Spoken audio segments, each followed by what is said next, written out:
저 좀 보세요. 고개 숙이지 마시고 이 예배 시간 하나님 앞에 한 주간, 제 앞에 꽃이 너무 이쁘죠? 좀 이따가 꽃에 대해 얘기할 텐데, 예, 감사합니다. 제가 더 화사하게 나오네요. 네. 오늘 종려주의를 통해서 여러분과 어떤 말씀을 하다가 주님께서 낙이 타고 입성하신 그 말씀을 함께 여러분과 나누고자 합니다. 왜 종려주일일까? 그것부터 알았어요. 종려주일이라는 것은 예수님께서 낙이 타고 입성하실 때에 예루살렘 성에 있던 사람들이 종려가지를 흔들었기 때문에 종려주일입니다. 어쩌면 되게 단순하죠. 근데 이 종려주일은 우리가 생각하는 그 종려가지 나무는 우리가 생각하는 것은 하고 좀 달라요. 그 종려가지를 흔들다는 것은 그 황제가 이렇게 입성하실 때나 이 전쟁에서 목숨 걸고 전투에서 승리한 장군이 입성할 때에 사람들이 열렬하게 환영하는 그 가지가 종려나무 가지입니다.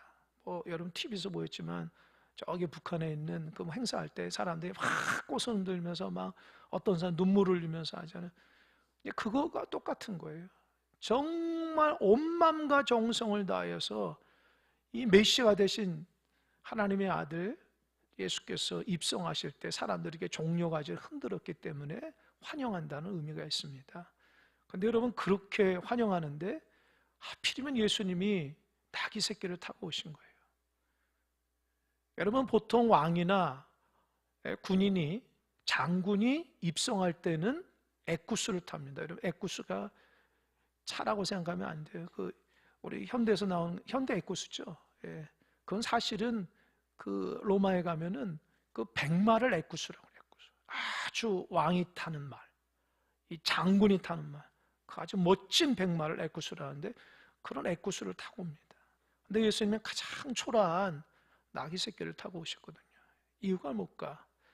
오늘도 읽었지만 스가랴 선지자가 9장 9절에서 뭐라고 그랬습니까? 시온 딸에게 이르기를 내 왕이 내게 임하나니 그는 겸손하여 낙이 곧 멍에 맺는 짐승의 새끼를 탔다, 이렇게 합니다. 예수님은 이 땅에 오셨을 때에 황제나 전쟁에서 승리한 개선장군처럼 온 게 아니라 가장 초라한 낙이 새끼를 타고 겸손함으로 왔다는 거예요. 그런데 그래서 중요한 건 멍에 매는 짐승의 새끼를 탔다는 거예요. 그 어린 나귀는 어떻습니까? 아무것도 모를 거 아니야, 그죠? 근데 그 어린 나귀를 타고 예수님께 입성했다는 것은 사람들, 그 당시 메시아를 찾은 사람들 입장에서는 의아할 수 있는 일입니다. 그러니까 주님께서 이 땅에 정복자로 오신 게 아니라 죽으러 오셨고 겸손의 왕으로 오셨다는 겁니다. 그래서 저와 여러분도 그런 마음으로 신앙의 삶을 살아갔으면 좋겠어요. 신앙을 뭘 얻기 위해서, 잘 되기 위해서 믿는 게 아니고 겸손함으로 주님의 뜻을 알아가는 신앙이 될 수 있어야 돼요. 그 초심을 잃어버리게 되면은 자꾸 백마 타고 싶은 마음이 생기는 거예요. 예수 믿으면 백마 타고 싶은 일꾼이 되고 싶고, 예수 믿으면 백마 타고 다니는 사람처럼 그런 마음이 들고 싶어요. 근데 주님께서는 낙이 새끼를 타고 입성하셨다는, 좀 우리가 좀 본받을 수 있어야 돼요. 오늘 말씀의 초점은 예수님께서 예루살렘에 입성하실 때에 사람들이 주님에 대한 태도를, 어떤 태도가 있었는가, 그 모습을 보고 나는 도대체 그 무리들 중에 어디쯤 있는 사람인가, 내 자신을 좀 돌아보는 귀한 시간이 됐으면 좋겠습니다. 오늘 또 예배 시간에 성찬식이 있기 때문에 길게 할 수 없기 때문에 여러분 말씀을 잘 듣고 여러분 마음속에 하나님 말씀을 새겨가시기 바랍니다. 먼저 주님께서 예루살렘에 다 도착했을 때에 제자 2명을 불러가지고, 야, 마을 저편으로 가면은 나귀와 나귀 새끼가 묶여 있는 것을 보게 될 것이다. 그 나귀를 풀어서 가지고 와라. 누가 뭐라 그러면 주가 쓰시겠다라, 이렇게 얘기하는 거예요. 그래서 2 제자가 예수님의 말씀대로 어떻게 해요? 갑니다. 가는데 정말 놀랍게도 어느 집에 가보니까 나귀와 나귀 새끼가 묶여 있고, 진짜 그거를 딱 풀어서 나려니까 오늘 성경에는 나오지 않지만 주인이 왜 가져가냐고 했을 때에 주께서 쓰신다고 합니다 하고 하니까 풀어줬어요. 여러분이 말씀을 묵상하면서 한 가지 우리가 궁금한 거는, 혹시 예수님이 그 나귀의 주인과 미리 얘기한 것은 아닌가? 그래서 암호로 주가 쓰시겠다, 그 말이 암호가 아닌가 라고 생각할 정도로 그 나귀의 주인은 순순하게 줍니다. 근데 제자들은 놀라요. 그는 어떻게 주님과 주님과 나귀의 주인이 알았을까? 제가 책을 찾아보니까 어떤 표현들이 있냐면, 두 가지, 잘 알았을 것이다 라는 것과, 두 번째로는 잘 알지는 못했지만 그가 예수님께서 예루살렘에서 수많은 사람들의 병자를 고치고 귀신 들린 사람을 고치고 하나님의 귀한 말씀을 선포한 것을 들은 자라고, 그런 자가 나귀 주인이었다고 여긴다는 거예요. 그러니까 그 사람은 예수에 대해서 세세하게 잘 모르지만 그가 그동안 3년 동안 귀한 사역을 감당하면서 많은 기적과 이적을 베풀고 하나님의 말씀을 들으면서 그 자신이 변화되고, 그래서 주께서 쓰시겠다라고 하는 그 말을 들었을 때에 아깝지 않고 내줄 수 있었던 것은, 첫 번째, 청지기의 마음을 있었다는 거예요. 그 청지기가 뭐예요? 하나님께서 나에게 나귀를 줬지만 그게 내 거가 아니라 원래는 하나님의 것이라는 마음을 가졌다는 거예요. 그래서 주께서 쓰시고자 할 때에 순종하는 마음으로 드렸다는, 기쁨으로 드렸다는, 억지로 드린 게 아니라는 거예요. 여러분, 우리 자신을 잘 살펴보십시오. 여러분 갖고 있는 모든 것이 여러분 것이 아니라 하나님께서 여러분 주신 것이라는 믿으십니까? 믿어야 돼요. 내 거라고 하니까, 내 인생이라고 생각하니까, 내 거라고 생각한 함부로 사는 거예요. 하나님 두려워할 줄 몰라요. 그런 데서 순종이 일어나지 않아요. 헌신이 일어나지 않아요. 나귀 주인은 주님께서 십자가를 지고 가는 그 결정적인 순간에 주께서 쓰시겠다 할 때에 아깝지 않게 드릴 수 있었던 것은 그게 내 거가 아니었다는 거예요. 그리고 가장 주님께서 필요할 때에 내가 헌신한다고 하는 그 마음이 그 마음속에 일어났다는 거예요. 저는 말씀을 묵상하면서 성경에 많은 사람이 나오지만, 이 본문에도 나오지만 숨은 하나님의 귀한 사람들이 있는데 그 중에 하나가 아닌가 생각해요. 나귀 주인의 이름도 몰라요, 집도 몰라요. 하지만 주님께서 성경이 전해진 곳에 이 사람의 헌신과 순종이 드러나는 거예요. 아깝겠지 않겠어요? 아깝지 않겠어요? 그러나 내 것이 아니고 주님 것이고 내 인생도 내 것도 다 주님 것이라 할 때에 주님이 말씀하실 때에 순종할 수 있는 마음으로 살아갔기에 이 사람의 아름다운 이야기가 오늘도 저와 여러분 가운데 들려지고 있다는 거 잊지 마시기 바랍니다. 여러분은 주님께서 쓰시고자 할 때에, 내가 쓰겠다 할 때에 여러분의 나귀 고삐를 주님 앞에 드릴 수 있습니까?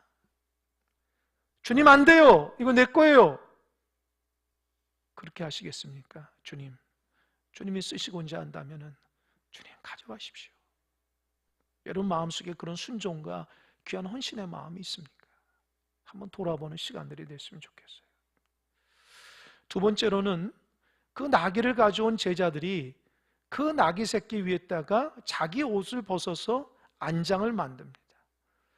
그 백마 타는 왕이나 백마 타는 장군들은 아주 멋진 금장식의 안장을 하겠지만 예수님은 초라한 제자들의 겉옷으로 탔습니다. 그러나 주님 입장에서는 그들의 그 헌신이 너무너무 귀한 거예요.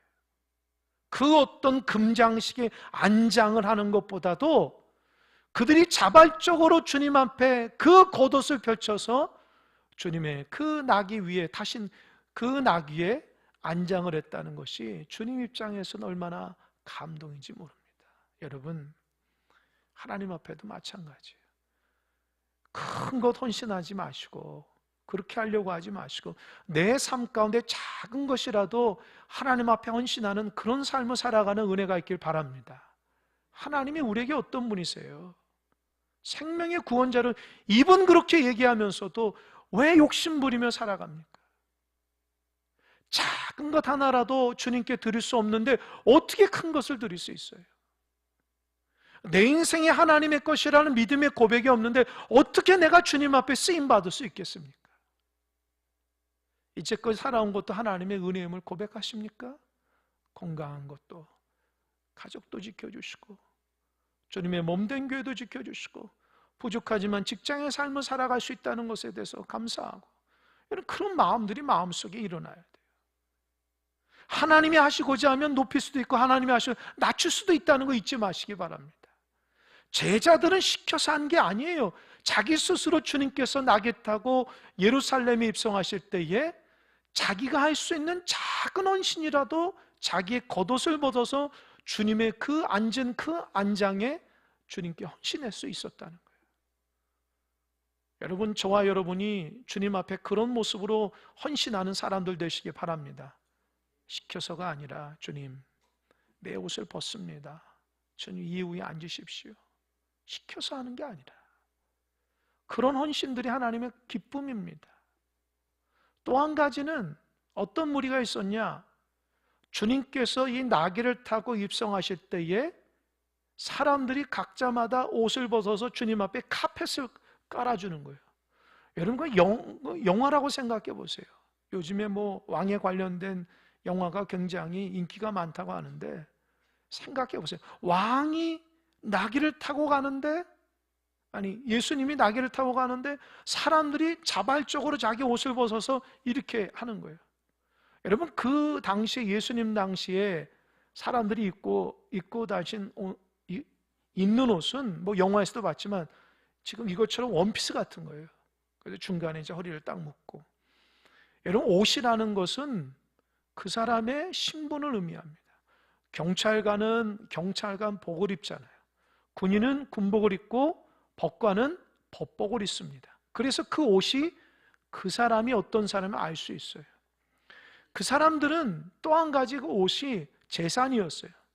지금도 아주 비싼 옷은 재산같이 여기지만 우리는 워낙 옷이 많기 때문에 그런 걸 많이 못 느끼지만, 그 당시 사람들은 평생 한 벌이나 두 벌이에요. 예를 들어서 빚을 갚을 때에 자기의 옷을 담보로 잡는다. 그러니까 그들은 저기 한 벌과 두 벌로 평생을 살아가는데 밤에는 이불 같은 자기의 몸을 감싸주는 거예요. 그러니까 어찌 보면 자기의 옷은 자기의 전부입니다. 근데 그 옷을 벗어서 어떻게 했어요? 주님이 걸어가신 길에 깔아줬다는 거예요. 이게 무슨 말일까요? 자기의 전부를 주님의 발 앞에 깔아줬다는 거예요. 여러분, 주님을 사랑하지 않고서는 주님이 어떤 분이가를 분명하게 알지 못하면 그런 헌신이 나올 수 없어요. 주님이 얼마나 감동을 받으셨을까요?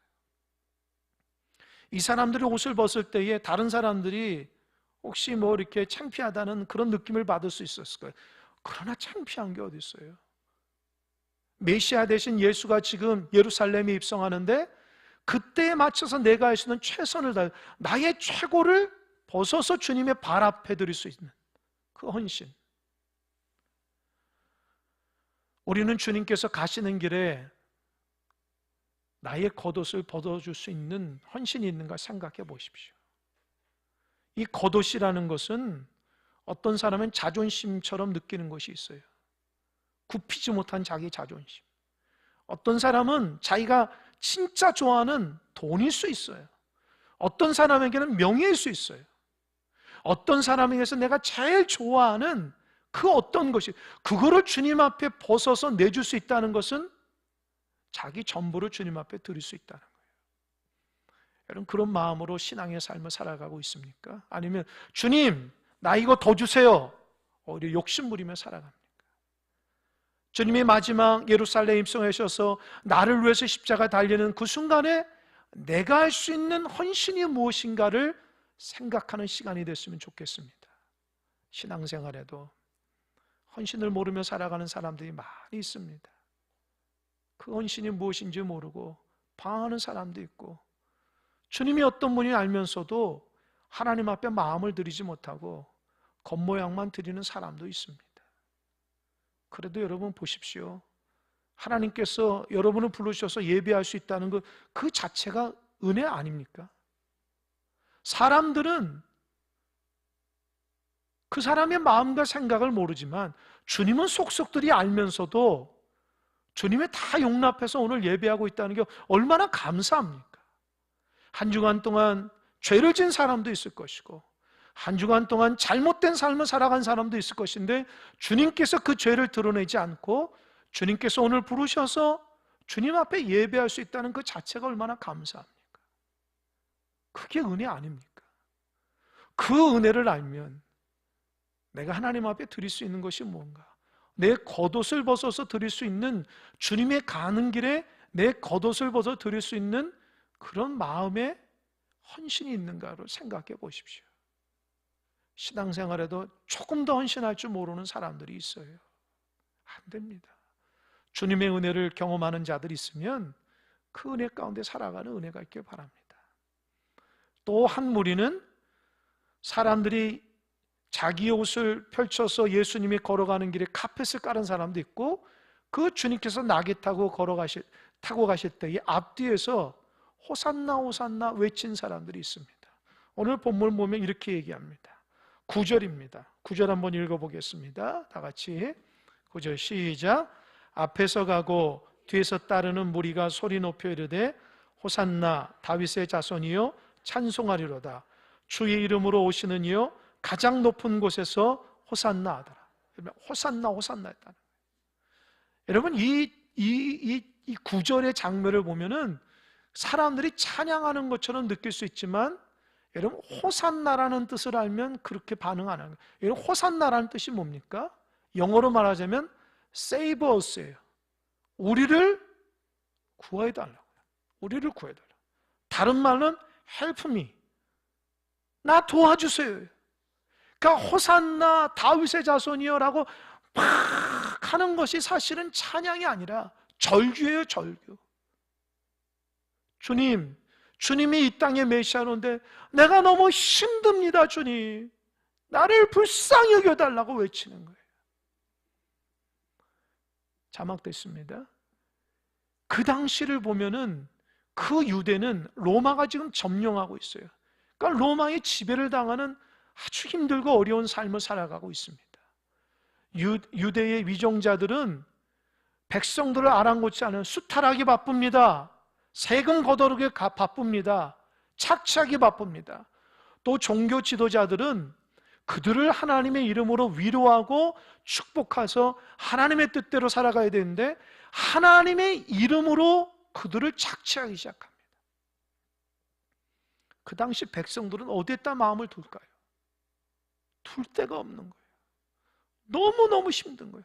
그러니까 그들이 메시아 빨리 왔으면 좋겠다고 마라나타 마라나타 하면서 메시아가 빨리 호산나 호산나 외쳤다는 거예요. 근데 주님이 오셨잖아요. 그러니까 사람들이 막 절규하는 거예요. 이게 우리를 좀 도와달라는 거예요. 이런 현실 가운데, 힘들고 어려운 현실 가운데 우리를 좀 구원해주고, 또 거기에는 개인적인 고통이 있죠. 주님, 가난합니다. 먹을 거를 달라고 호산나 호산나 하며 외친 사람도 있고, 주님, 제가 병들었습니다. 나를 고쳐달라고 울부짖은 사람도 있고, 주님, 가정이 쑥대밭입니다. 가정을 평안하게 해달라고.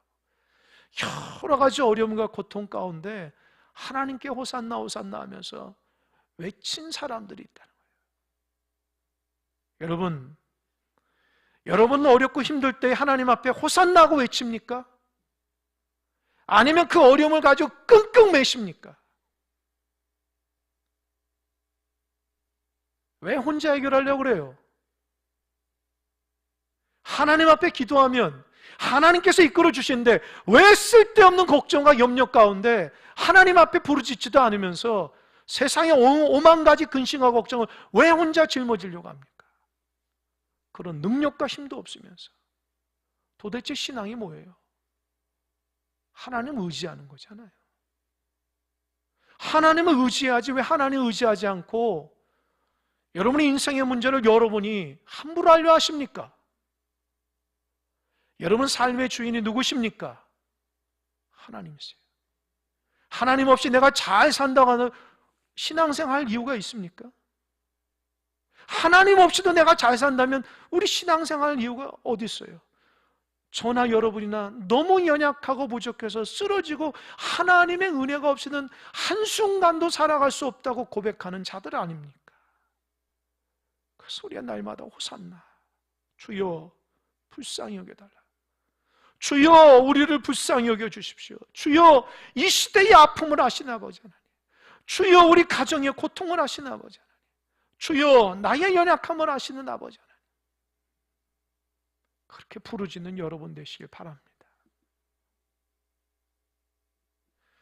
제일 안타까운 기도하지 못하는 사람들이에요. 왜 기도하지 못해요?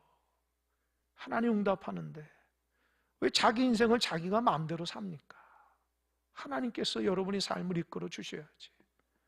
여러분 그게 죄라는 거 아십니까? 간절하게 부탁합니다. 여러분 마음대로 살지 마시고 주님의 은혜 가운데 호산나 외치며 주님 앞에 겸손하게 살아가는 하나님의 종들이 다 되시길 바랍니다. 하나님께서 우리를 구원하시고 인도해 주셔야 돼요. 기도할 제목이 없으십니까? 하나님 여러분의 기도할 제목을 줘야 됩니까? 아니잖아요. 그저 아주 하루 살아가는 것이 하나님의 인생. 언제 하나님이 우리의 생명을 가져갈 줄도 몰라요. 사실 보면 시한부 인생 같은 우리예요. 그러니까 주님 앞에 은혜 가운데 살아가다가 주님이 부르신 날에 영광스럽게 가야지 욕심내고 내 맘대로 살고 죄 지으면서 살아가는 사람 되지 않길 바랍니다. 그래서 하나님 앞에 두렵고 떨리고 주님의 은혜를 좀 바라볼 수 있어야 돼요. 여러분이 인정하든지 인정하지 않든지 간에 하나님은 여전히 하나님입니다. 할렐루야. 여전히 하나님은 생명의 주관자 되십니다. 할렐루야. 여러분이 인정하든지 인정하든지 않든지 하나님 그런 분이에요. 그분을 의지하며 살아가야죠. 제가 이 말씀 묵상하면서 참 호산나 호산나 외치는데 눈물이 나는 거예요. 이게 찬양이 아니라 절규구나. 나는 어떤가? 주님 앞에 호산나 호산나 외친가? 이 마음의 상처와 아픔과 근심을 내가 끌어안는 게 아니라 주님 앞에 토로하며 주님께서 내 인생의 문제를 해결해 달라고 그런 마음으로 살아가고 있는가를 살펴봐야 됩니다. 이 마지막으로 이제 그런 모습 속에서 예수님이 입성하는데 사람들이 막 호산나 호산나고 하니까 그 예루살렘에 살았던 사람들이 주민들이 이게 무슨 일 있는 거야? 무슨 일 있는 거야? 그 난리가 납니다. 그때에 사람들이 어떻게 얘기하냐? 10절과 11절 읽어보겠습니다. 함께 읽겠습니다. 시작. 예수께서 예루살렘에 들어가시니 온 성이 소동하여 이르되 이는 누구냐 하거늘 무리가 이르되 갈릴리 나사렛에서 나온 선지자 예수라니라. 여러분 11절에서 선지자라는 것은 메시아 구원자라는 의미입니다. 근데 여기서 중요한 것은 되게 아이러니컬하게도 갈릴리 나사렛에서 나온 선지자라고 그래요. 자막됐습니다. 나사렛이 기억나시는 거 지난 시간에 빌립이 나다나엘에 전도할 때에 야 나사렛 요셉의 아들 예수야. 그때 나다나엘이 뭐라고 그랬어요? 야 나사렛에서 무슨 선한 것이 나오냐? 이렇게 얘기했잖아요. 기억하십니까? 그러니까 나사렛이라는 동네는 아주 안 좋은 동네예요. 천한 동네예요. 그런데 거기에서 메시아가 나왔다고 하는 것이 얼마나 중요한 고백입니까? 다시 한번 10절 보세요. 자막.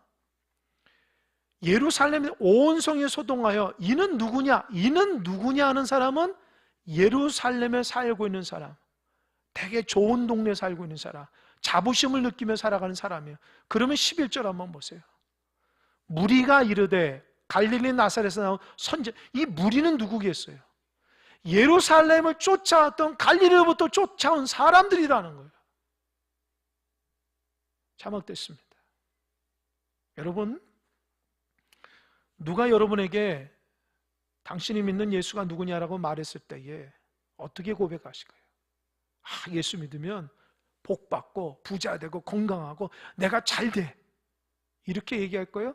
그 사람은 예루살렘에 있는 메시아를 대망하는 사람이에요. 그러나 나사렛, 갈릴리 나사렛에서 선지 예수는, 내가 믿는 예수는 가난한 자의 사람이고 고통받는 자의 사람이고 그들을 위로하고 사랑해주고 그 예수를 통해서 우리에게 구원을 제시하는 분이야, 이렇게 얘기하는 거예요. 여러분 믿는 하나님은 어떤 하나님이십니까? 여러분이 잘 되기 위해서 믿는 거예요? 그렇게 고백하는 예루살렘의 교만한 사람들, 자기만 알고 있는 사람들의 그런 신앙 고백입니까? 아니면 갈릴리 나사렛 주님은 가난한 자를 귀하게 여기고 고통받는 자를 치유하고 귀신 들린 자를 끌어안고 치유하시고 울부짖는 자에게 친구가 되시는 그런 분이라고 고백하겠습니까? 여러분이 믿는 하나님이 어떤 하나님이세요? 잘못된 하나님 믿었다면 고치십시오. 주님은 여러분의 수호천사가 아니에요. 여러분을 잘하기 위해서 요술램프에 있는 지니가 아니라고요. 주님은 연약하고 나에게 친구가 되어주시고 내 눈물을 닦아주고 내 고통을 끌어안아 주시는 분입니다. 그 주님의 고백이 얼마나 귀해요. 그 무리가 갈릴리 나사렛에서 나온 선지자 예수라, 천한 사람이지만 우리와 함께 우리의 구원을 위해서 있는 그 신앙 고백이 우리한테 이루어지는 그런 신앙이 됐으면 좋겠어요. 제가 목회하면서 제일 안타까운 게 성도들의 마음이, 하나님을 향한 마음이 없을 때입니다.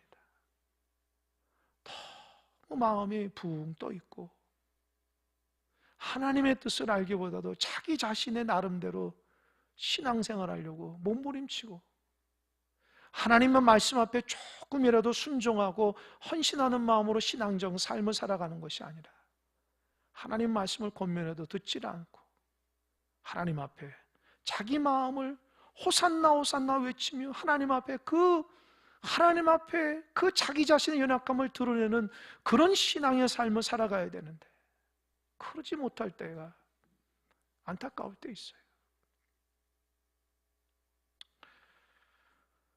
예수를 여러분이 믿은 것 같지만 하나님이 여러분을 선택하셨다는 거 잊지 마시기 바랍니다. 기억하세요? 하나님이 여러분을 선택한 거예요. 여러분은 택한 게 아니라고요. 그저 우리는 응답만 했을 뿐이에요.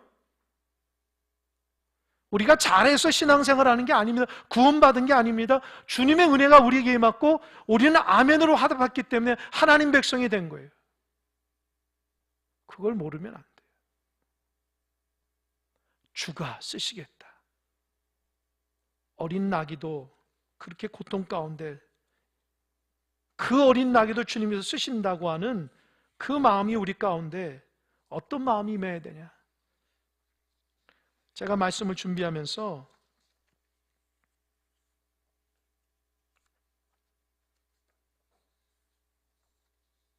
어느 글을 봤어요. 이 글을 읽고 오늘 설교를 마치겠습니다. 나귀의 시점에서 바라본 예수님의 입성, 나귀 새끼가 주인공이 돼서 예수님이 자기를 타고 입성하신 것에 대해서 글이 있더라고요. 한번 들어보세요. 나는 베다니 근처 작은 마을에 사는 보잘것없는 나귀입니다. 사람들이 나를 볼 때 기대하는 것이라고는 무거운 짐을 나르거나 밭을 가는 일뿐이었지요. 그나마 나는 아직 어리고 힘도 없어 누구도 나를 눈여겨보지 않았습니다. 그런데 어느 날 낯선 사람들이 오더니 나를 묶은 끈을 풀었습니다. 주인이 당황해 물었을 때 그들은 짧게 대답했습니다. 주가 쓰시겠다 하라. 그 말 한마디에 나의 평범했던 운명이 바뀌었습니다. 사람들이 내 등 위에 자기들의 겉옷을 얹었습니다. 조금 뒤 한 분이 내 등에 앉으셨습니다. 그분은 다른 세상의 왕들처럼 거만하게 채찍을 휘두르지 않으셨습니다. 오히려 그분의 손길은 따뜻했고 나를 타신 그분의 무게는 이상하리만큼 포근하고 가벼웠습니다. 예루살렘 성으로 들어가는 길은 소란스러웠습니다. 사람들은 종려나무 가지를 흔들며 호산나 호산나라고 외쳤고 자기들의 겉옷을 길바닥에 깔아 주었습니다. 그 화려한 찬사와 환호는 분명 내 위에 앉으신 그분을 향한 것이었지만 그분의 발이 되어 걷는 나조차도 마치 왕이 된 것 같은 영광스러운 착각이 들 만큼 벅찬 순간이었습니다. 하지만 나는 보았습니다. 환호는 군중 너머로 슬픔과 비장함이 서린 그분의 눈빛을 말입니다. 그분은 승전고를 울리러 가는 정복자가 아니라 누군가의 죄를 대신 지고 가기 위해 죽음의 길로 걸어가신 어린 양 같았습니다. 세상은 말합니다. 높은 곳에 오르려면 힘센 말이 되어야 하고 화려한 안장을 얹어야 한다고 말이죠. 하지만 나는 오늘 알았습니다. 진정한 왕은 가장 화려한 말이 아니라 가장 순종하는 나귀를 선택하신다는 것을요. 나는 그저 나귀일 뿐입니다.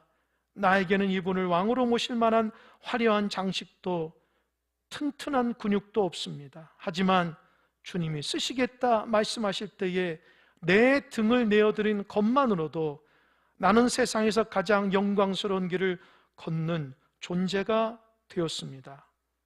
오늘도 나는 내 등 위에 앉으신 그분의 나지막한 숨소리를 기억합니다. 주님, 제가 여기 있습니다. 저를 사용하여 주옵소서. 아멘. 기도하겠습니다.